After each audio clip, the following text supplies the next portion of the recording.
Hey guys, it's Ted Bogert. Welcome back to the Ted Show. Did you miss me last week?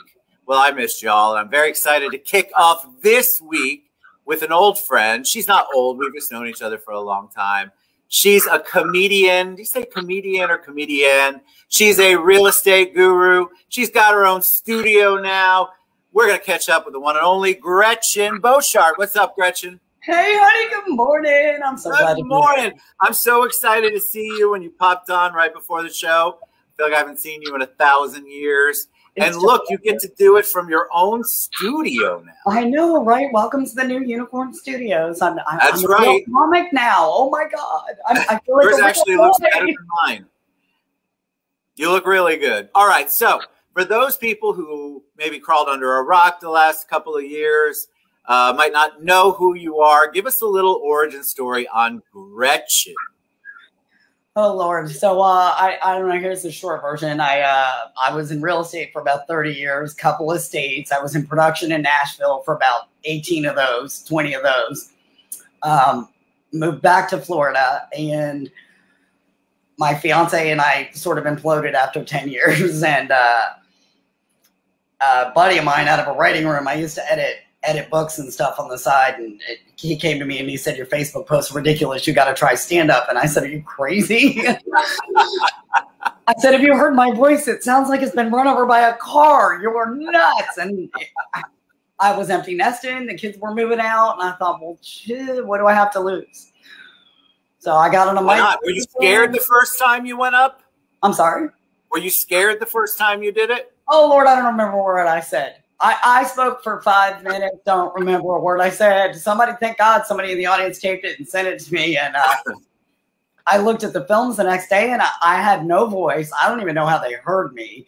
There was some dude that sounded like he was on a CPAP machine at the table next to whoever was taping it. And I kept hearing everybody kept shitting him to try and hear me. And you know, the important thing was no one could tell my knees were shaking but me, and they were laughing. And I thought, all right, maybe you got it, right? So all of a sudden you felt like, all right, I get this. Maybe this is where I belong.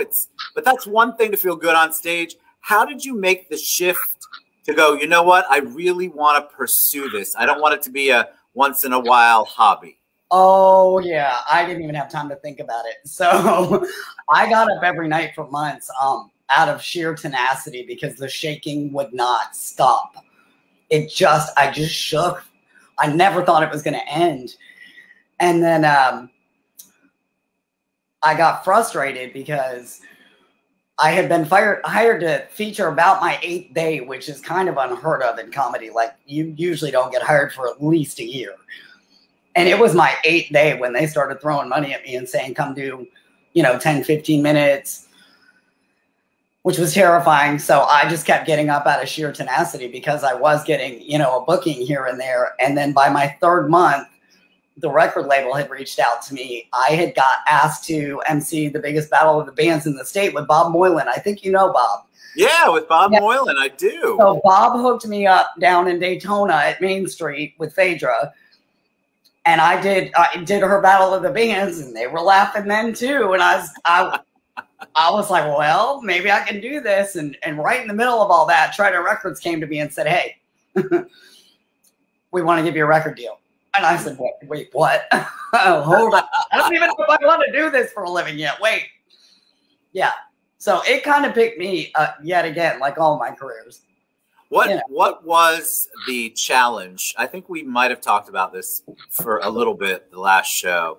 But what was the challenge as a woman in comedy? Because your title, obviously, that you chose, Unicorns Are Real and Women Are Funny, I get the sense, and I kind of have a knowledge that it was and still is a bit of a challenge. So talk a little bit about that women are not funny. I mean, and you know what? The great thing about that is, and I heard another comic say it, I can't remember who, but we have been dabbling in our feelings a lot longer than men. It really is our time right now. Yeah.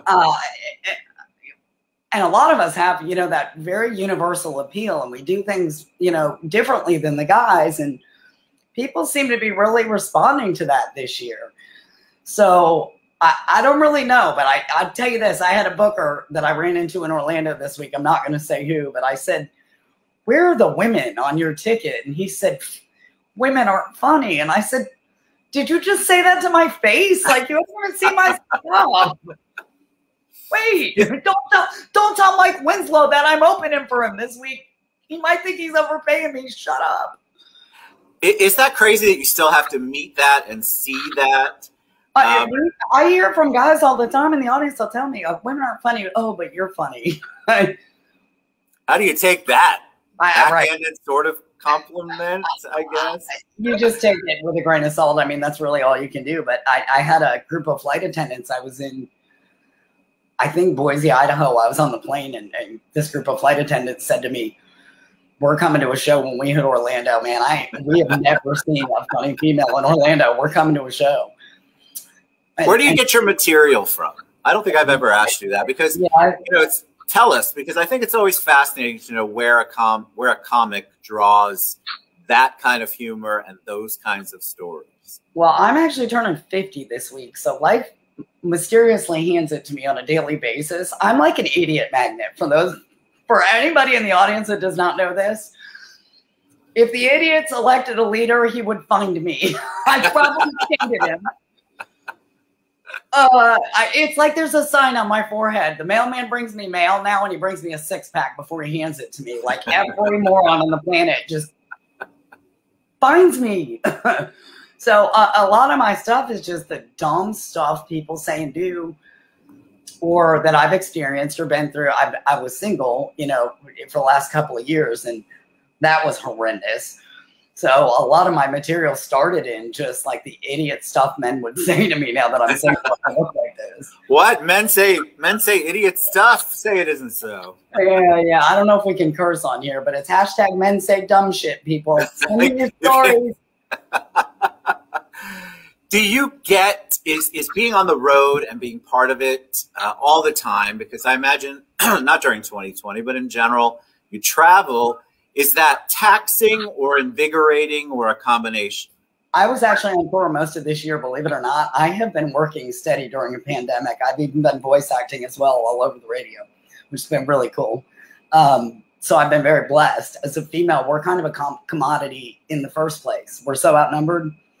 So we don't have nearly as much competition on the booking side. But traveling is tough. We're packed in condos with 3-4 dudes, everybody's.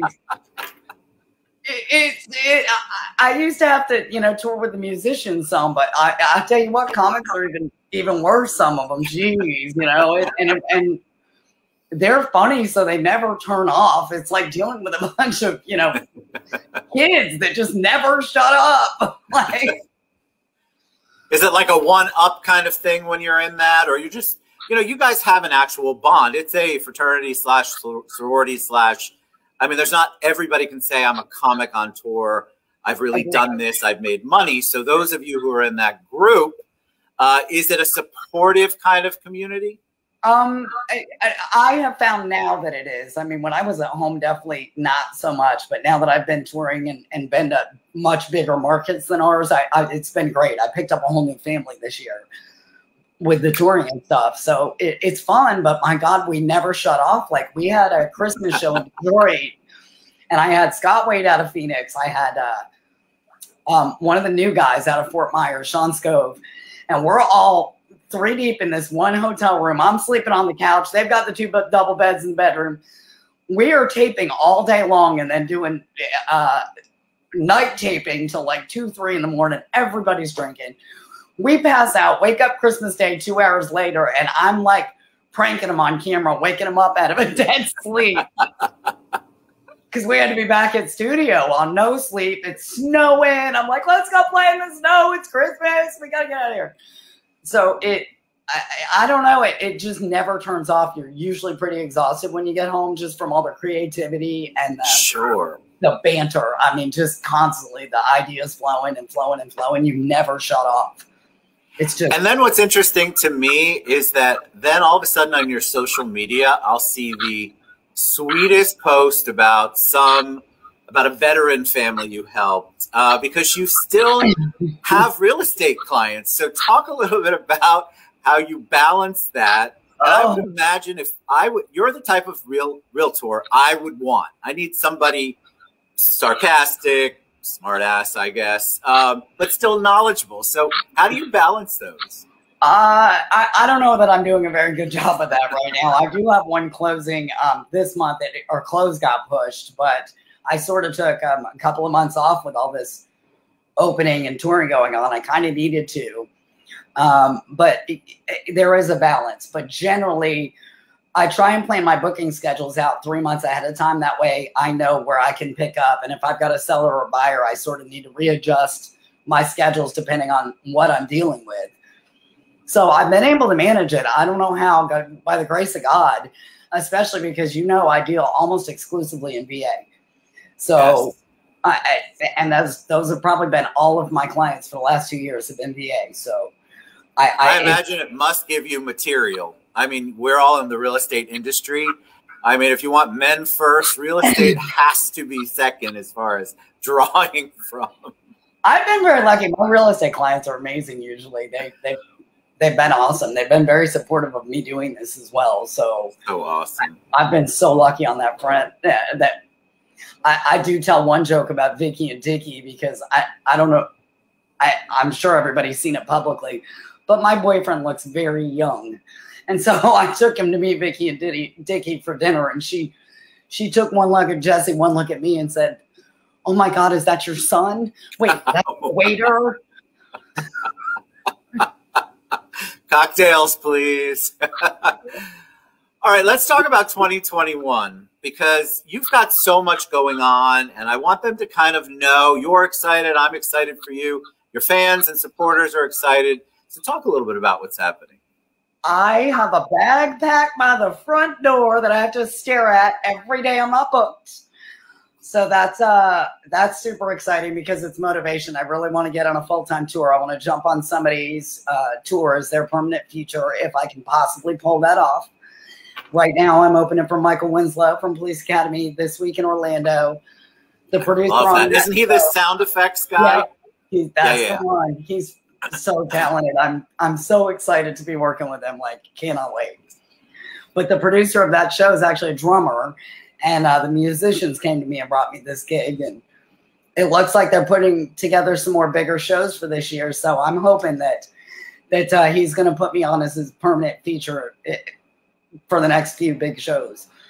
And then I'll be getting some serious road experience. And then I also, I'm doing Clean Comedy Challenge in Indianapolis in July. I'm going to go compete. Super scary because I have to work squeaky clean. I mean, no cursing. That I want to see a tape of. I had a lot of experience this year in radio, and I had to work clean a lot of that. So I think I can do it. I think I'm going to nail it. Like, of course, you're going to nail it. You're going to nail it. Material, but after that, my plan is my comedy mentor is actually from the Comedy Store. I had an office there for years. He's kind of a big deal in comedy, and I'm hoping we're going to do some amazing stuff together in the next year. Like, I'm excited for your year. I'm excited for what's coming up. I feel like we talked before we went live. You planted all the seeds. You put in the blood, sweat, and tears, and then some, because your industry is a very difficult industry to break into, let alone be successful at, and let alone get paid gigs. Correct? So what's the best way we as a community can get behind our comics, our creatives? Well, first of all, I think anybody, I don't care where you're at, whether it's Orlando or, LA, support your local comics by going to an open mic show. Just type in open mic, whatever your city is, comedy, and find a show or find a small show where the tickets are going like $10, $15 and it's a 4 or 5 local comedians. Go see a show, and then you can support them that way. Follow their social media. By the way, you can find mine at buythosetickets.com. Right there. Also, obviously, sponsor a comic even if you want. Like, for instance, I had someone reach out to me and say, if you want to go do this in Indianapolis, I'm going to pay for your entry fee, which was not cheap. Cool. $bucks.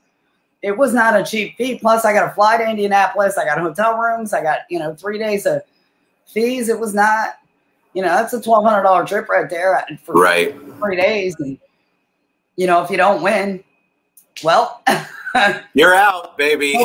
Hope you liked Indianapolis. Enjoy that day's in. I don't know where we're staying yet, but it's probably a that's the kind of stuff I think we need to know. When you see a local if you love comedy shows, when you see somebody local coming in, you find somebody you love, follow them on social media, guys. That makes such a huge difference. Go to their website, buy their tickets, help promote them. Look at their YouTube channels if they have them. Wherever they're at, it's just really, really critical. All right, so how do we support Gretchyn directly? What's the best way for people want to go to your fan page and find out? What's the best way for them to reach you? Send me all your money. You can Venmo me at Haters Money. How can we support Gretchyn? Like I just said, follow. Go to buythosetickets.com. Go to YouTube. Watch my YouTube videos. Like them. Pass me around to your friend, like crack. Except smaller.